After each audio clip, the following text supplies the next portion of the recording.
Sarah Sanders lied again and again and again. That's just not my opinion. Those are the facts. For her part, she said she wants to be remembered as transparent and honest. Somebody said today, we'll know it's true when she denies it. And if you can't trust what she says, you can't trust her. Bottom line, Sarah Huckabee Sanders has definitely changed that White House briefing room. Oh, man. Okay. Don't they get tired of this? So I mean, it is so predictable that it's almost funny. She has taken so much heat, Sarah Sanders. I mean, honestly, she has taken more heat than any press secretary I've seen in my lifetime. She's also given more heat. Yeah, she with doesn't wit care.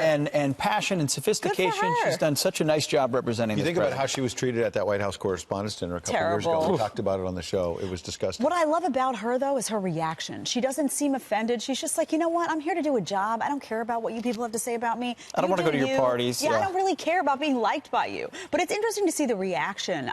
Take a look at the Washington Post Instagram. This is what it says. The queen of gaslighting. Farewell to a lying, disrespectful White House press secretary. The venom is just, you see the venom. The definition of gaslighting is manipulating someone by psychological means into questioning their own sanity, in case you want to know what gaslighting is. I mean, so apparently that's what she did, question the media's, make them question their own sanity. Maybe someone needed to do that because they're a little off their rock. She's also taken a lot of heat for ending, essentially, the White House briefing. They haven't had one in weeks and weeks. And I do think, as a former White House correspondent, they should be having the briefing. And we could talk about that on the other side. But Sean Spicer, former White House press secretary, of course, says they don't have the briefing because the media makes it all about themselves. Watch. The job that people see on television, about 5% of what happens.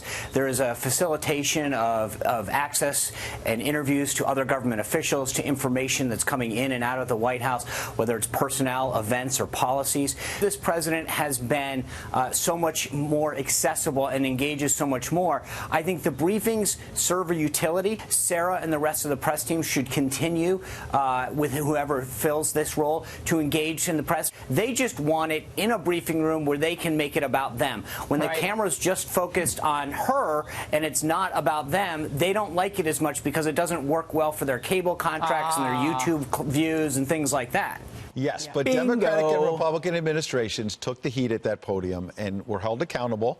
And you can give as good as you get. Sarah Sanders was really good at pushing back. But Ed, you were very good at that job, and you did it for the right reasons. But if your goal is to get transparency and get your questions answered, has any president in modern history ever answered more direct questions from the press? The president is very accountable on that point. That's the goal. Absolutely. So the press briefing is just a tool for that goal. But if they're preening, members of the press love. But if the press is preening for the cameras, the public is smart enough to see that, is my point. And so put it out there and do it and push back. Yeah, I agree. And the reporters look silly. I agree. Put it out there, but whoever the next press secretary winds up being, take notes from Sarah Huckabee Sanders in her attitude, because nothing infuriates the media more. Media who is out there just with an agenda to get you, than people who are like, you know what? I know what you're about. I'm going to answer your question and then I'm going to move on. That drives them wild. Yep. But tell us, I'm actually really curious, because I've been talking to you guys too about it, who the next press secretary is going to be. And I want to know from you, friends at FoxNews.com, who do you think it's going to be? Do you have any ideas? Yeah, who do you want it to be? Who do you want it to be? Yeah. Even we welcome outside-the-box thinking in this exercise. Friends at Michael FoxNews.com. Knowles is campaigning for himself. I have seen that on Twitter. Yes, we've